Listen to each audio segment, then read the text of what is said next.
नाजरीन, आपको आगाह करें, डिस्ट्रिक्ट कोरंगी प्रेस क्लब से नॉन टीचिंग वेलफेयर एसोसिएशन की मरकजी क़यादत में एक एहतजाजी रैली निकाली गई। इस रैली में गैर तदरीसी अमले की बड़ी तादाद ने शिरकत की। इस हवाले से देखते हैं जावेद इब्राहिम मंगी की ये रिपोर्ट। बिस्मिल्लाहिर्रहमानिर्रहीम। आपने सवाल किया कि डिस्ट्रिक्ट कोरंगी प्रेस क्लब में आपका आना क्यों हुआ।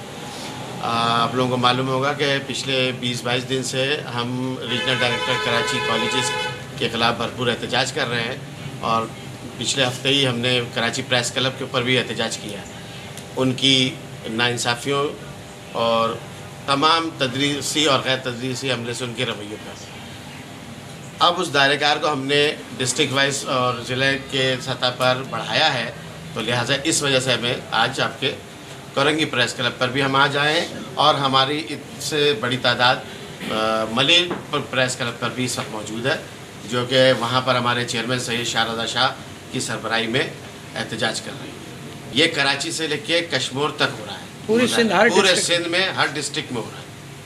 बिस्मिल्लाहिर्रहमानिर्रहीम। हम Sindh college non teaching welfare association की जानिब से आए हैं और पहले भी हम मुजाहरा कर चुके हैं कराची प्रेस क्लब के ऊपर। उस वक्त भी हमारे पूरे सिंध में क्या मुजाहरे हुए थे और वहाँ पे प्रेस क्लबों पे हुए थे।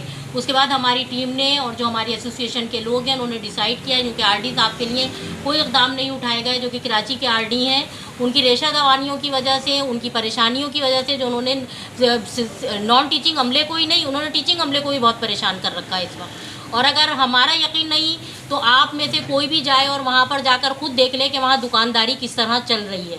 और अब वहाँ पे छोटी छोटी दुकानें नहीं, अब तो बड़ी बड़ी दुकानें खुल गई हैं और हर चीज़ के लिए वहाँ पे बाकायदा पैसे लिए जाते हैं, जिसके लिए हम ये प्रोटेस्ट कर रहे हैं। क्योंकि हमारे पास आपको पता है कि इस कदर इस वक्त महंगाई का दौर है, ना तो इतनी तनख्वाहें हैं। अगर किसी को आरडी ऑफिस भेज दिया जाए, क्योंकि बैंड लगा हुआ है ट्रांसफ़र और पोस्टिंग के ऊपर, रिलीव करती हैं उनके इशारों के ऊपर और भेज देती हैं आरडी ऑफिस।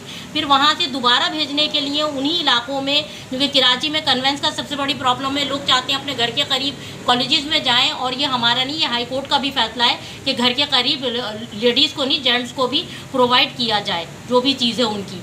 तो वहाँ पर उनसे पैसे लिए जाते हैं उनकी दोबारा पोस्टिंग के लिए। ये भी बहुत बड़ा इशू है हमारे पास। हमारी ये बात ऐवान वाला तक पहुँचाई जाए। और ये जो हमारा प्रोटेस्ट है ये कराची में नहीं है बल्कि पूरे सिंध में है, कराची से लेके कश्मीर तक। इस वक्त हमारे तमाम डिस्ट्रिक्टों में, क्योंकि हमारे 6 रीजन है, हमारी Sindh college non teaching welfare वाहिद ऐसी जमात है जो कि हमारी नॉन टीचिंग को पूरे सिंध के अंदर नुमाइंदगी करती है।